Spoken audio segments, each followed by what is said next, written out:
Hey guys, welcome back to the channel where this time we're going to be asking the question of why were people willingly joining the Empire?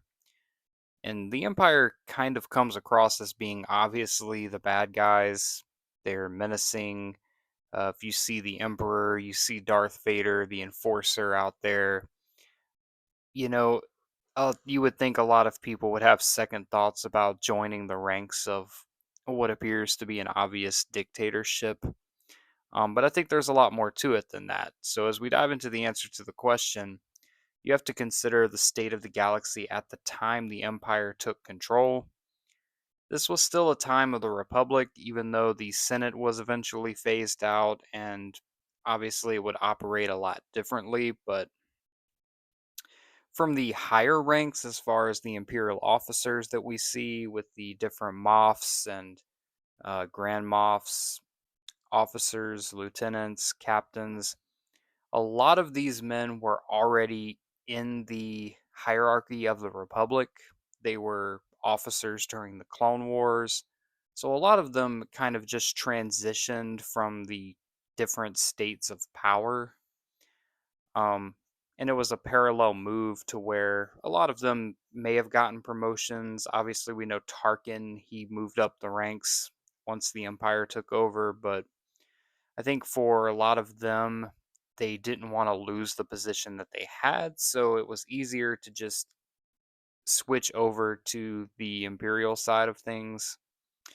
As far as the infantry goes, with the stormtroopers themselves, I think there is a lot of mixed reasonings why people would do that. You obviously have those out there in the galaxy that are full on in support of the Empire. They do believe that a stronger, iron fist leadership is needed to bring peace and prosperity to the galaxy. There are those that are very loyal to that cause, and of course, they would sign up to join the Imperial Army. There are others that may have just been looking for opportunity. There are many people from many places in the galaxy that may not have economic opportunities, so the Empire is a way for them to get off of their planet, have an opportunity to go make a name for themselves, and they may not fully realize what they're getting into. You got to remember, even Luke Skywalker on Tatooine, he was excited to go to the Academy. His friend Biggs Darklighter joined the Imperial Academy before he really realized how corrupt and how bad the empire was for the state of the people of the universe. So I think for a lot of people that was an opportunity for them to get out there, make a name for themselves, potentially move up ranks, be compensated well. So that's another thing. And I also think there are certain factions of the empire that are people that are there necessarily against their will. um You do see in Andor, there's a little bit of competition between the different officers and them trying to climb the ladder, but I think some of these people really felt like they had no other choice.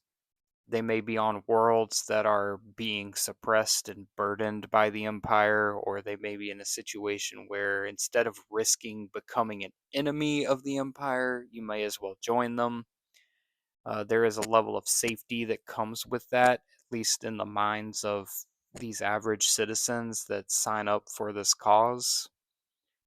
So I think those are a few reasons why that there were so many people that willingly joined the Empire. We know they phased the clones out. They switched to the clone troopers, which really turned out to be individual citizens.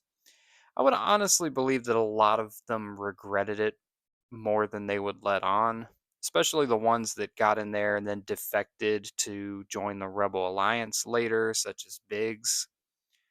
But honestly, it really starts with the officers because the officers were already part of the Republic. And many of them were not the greatest people or did not have the greatest regard for civilian life. And that carried over well into the empire. So I think that transition really made from the top down easier for people to buy into the message. Then you also have those that simply crave power.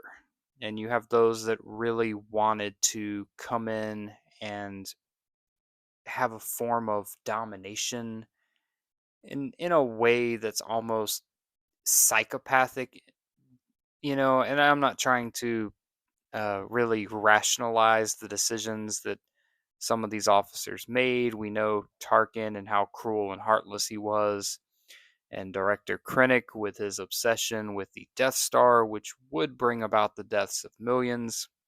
In no way is any of that justified or glorified, but it is understandable from a human standpoint that these are folks that would enjoy that form of power, so to speak. So I think that's just a few different reasons.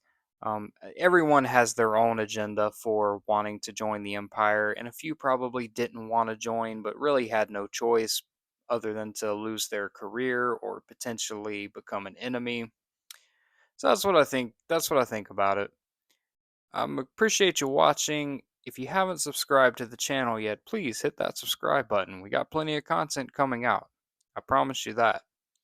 And as always, may the force be with you. Now let's blow up that like button and go home.